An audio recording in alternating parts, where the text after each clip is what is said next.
A topic that comes up pretty frequently is the importance of rows for maintaining healthy shoulders. But in this video, I'm going to talk about how the pull-up has some unique and important features that make it one of the most important and efficient exercises for maintaining healthy shoulders. Now, if you're enjoying the content, please like and subscribe. If you're interested in a calisthenics training course, a consultation, a custom program, or a free program, visit the website. If you want to learn more about calisthenics, join the free community, and I'll put a link to all that in the description below. Okay, so when we talk about training and shoulder health, there's a common belief that we need to balance movement planes. So it's this assumption that if we do horizontal pushing, then we need to do horizontal pulling. So if we do push-ups, then we have to do rows because it's the opposite movement. And it makes sense kind of on the surface that if we do the opposite, we're going to balance out the muscles around the shoulder.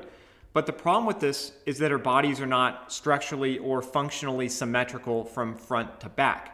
We do not have matching equivalent muscles on our chests and our backs, so performing the opposite movement doesn't necessarily balance out the opposite musculature because there is no opposite musculature. There is just a completely different musculature attached to different structures with different functions.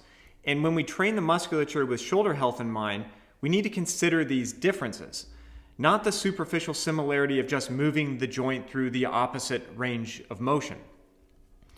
So when we look at rows and pull-ups through this lens, they certainly can both be useful, but there are some key differences between these two movements. And one is the range of motion. So the dead hang position at the bottom of the pull-up is amazing for stretching out the lats. And this is critical for shoulder health because your lats are internal rotators, and tight lats and too much internal rotation presents a risk factor for shoulder impingement and other shoulder dysfunctions. Pull-ups and chin-ups are far superior for building and maintaining healthy shoulder range of motion and good lat mobility because rows fail to stretch the lats, they will not maintain the lat's full range of motion.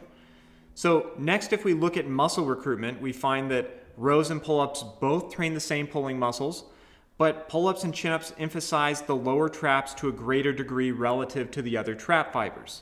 And this is important because lower traps that are weak relative to the other trap fibers, that's an increased risk factor for poor movement mechanics, shoulder dysfunction, and impingement. So pull-ups keep your lats mobile and they prioritize the development of the lower traps. That's two factors that are key for healthy shoulders. And the final consideration is how the dead hang position at the bottom of the pull-up impacts the actual joint. Now, there's a great book called The Kauai Study by Dr. John Kirsch that documents the effect of the dead hang position on the actual structure of the shoulder joint. So not just the muscles, but the actual structure of the joint.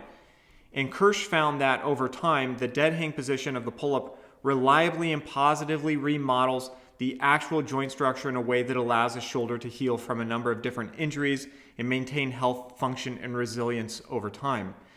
Now, this is a position that is exclusive to the pull-up.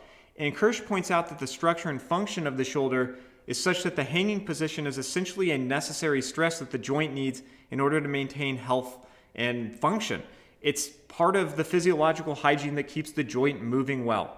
So I'll attach a bunch of links to the relevant research here, so if you want to dig into these topics more, you can check those out. Now, all that being said, this does not mean rows are worthless. Rows can still be very useful, especially for people who cannot perform their pull-ups with good range of motion or good scapular mechanics, because poorly performed pull-ups can present a risk factor for shoulder health, but properly performed pull-ups do not. So if you guys have any questions, let me know. Thanks for watching, and I'll see you in the next video.